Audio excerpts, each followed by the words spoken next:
블랙리스트를 중심으로 해서 말씀드리고자 합니다.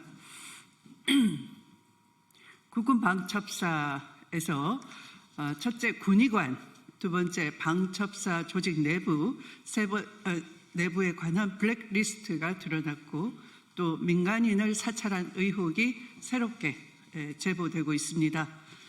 이는 비상계엄 준비 일환으로 보이고 작성 관여한 방첩사 신원보안실 인원은 이후 보훈 인사의 특혜를 누리고 있습니다. 저와 박선원 의원이 12.3 내란 실체를 밝히는데 결정적 역할을 한 것으로 보이고 관련자를 즉각 보짐하고 수사를 할 것을 이 자리에서 촉구하는 바입니다.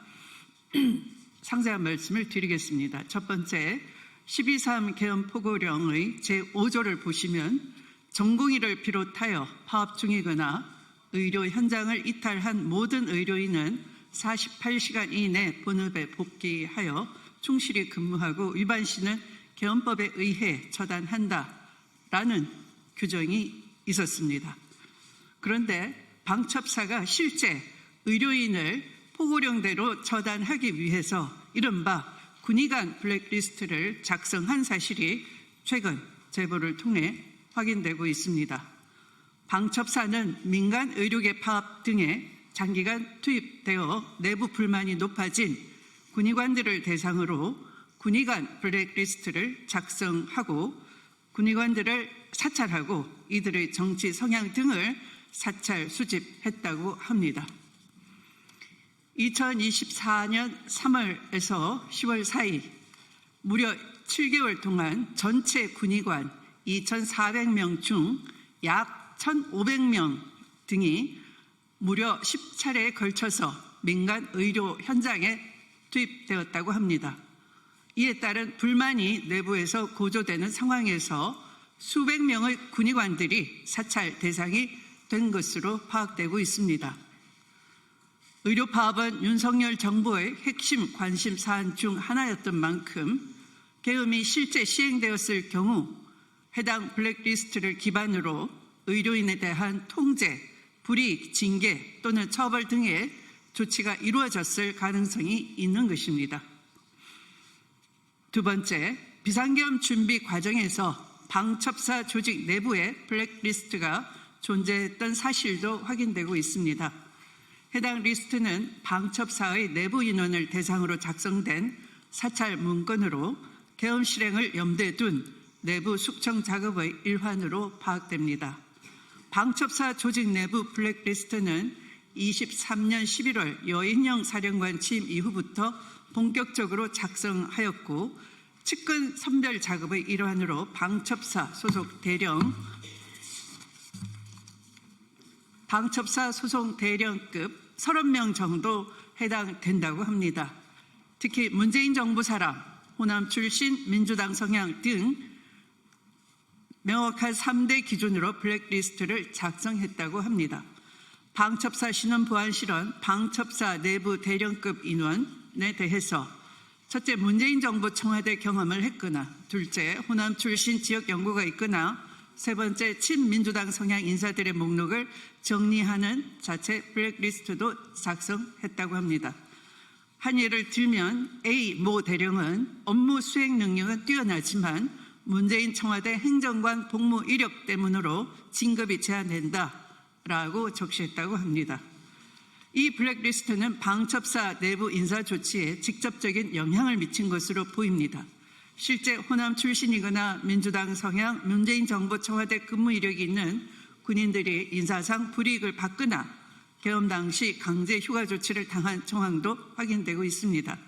이는 해당 블랙리스트가 단순 참고용 문건이 아니라 실제 계엄 실행을 위한 치밀한 인적 통제 수단으로 활용되었다는 점을 입증하는 결정적인 증거로 해석됩니다. 블랙리스트를 작성한 방첩사 신원보안실은 방첩사 내부 인원에 대한 정보 수집 권한이 없음에도 불구하고 블랙리스트를 작성하고 대통령실과 국방부 최고위급 관계자에게 보고했다고 합니다. 세 번째부터는 박선원 의원께서 말씀 주시겠습니다.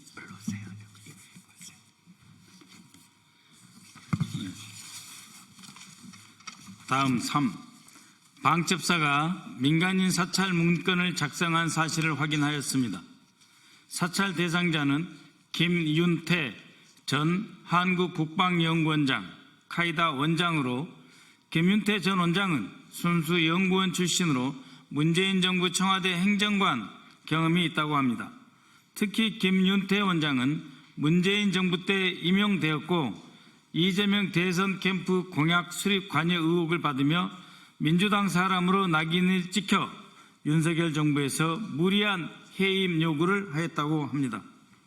실제로 국방부는 김윤태 원장을 퇴직이 아닌 해임 처리하기 위해서 임기를 마치고 퇴임한 김 전 원장의 임기를 연장을 해서 24년 2월 13일 이사회를 열고 해임을 의결하였습니다.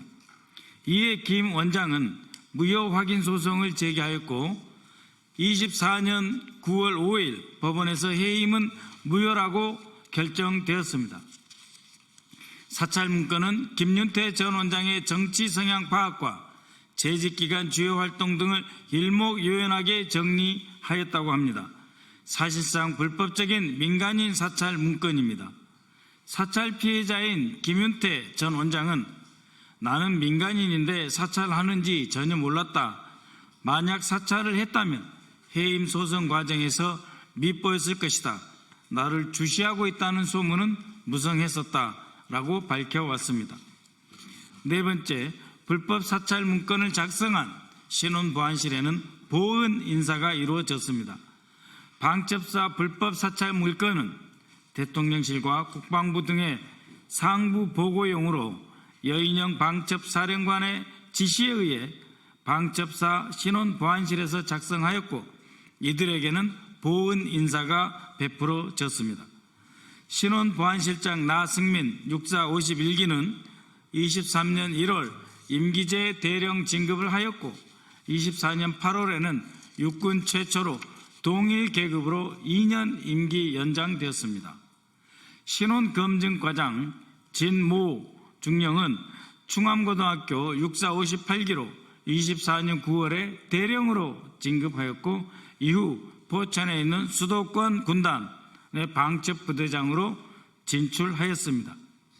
또 다른 신원보안실 총괄 이모 육사 64기도 24년 10월 중령 진급 후에 수도권 가평소재 사단의 방첩부대장으로 진출하였습니다. 5. 지금까지 밝혀진 방첩사 블랙리스트와 민간인 사찰 외에도 이와 유사한 수많은 불법적인 방첩사 문건이 있다는 내부 제보가 있습니다. 특검 등 수사기관에서는 방첩사가 어떤 경위로 이런 문건을 만들고 누구에게 보고했는지, 실제로 어떻게 실행되었는지 실체적 진실을 밝혀야 합니다. 이러한 방첩사의 블랙리스트와 민간인 사찰 문건은 12.3 내란의 실체를 밝히는 데 결정적 역할을 할 것입니다. 더불어민주당 내란 진상조사단은 방첩사의 불법적인 문건 작성을 주도했는데 아직까지 어떠한 수사도 받고 있지 않은 나승민 방첩사 신원보안실장과 당시 신원보안실 진모 대령, 이모 중령에 대해서도 즉각적인 보직해임과 함께 철저한 수사에 착수해 줄 것을 촉구하는 바입니다. 고맙습니다.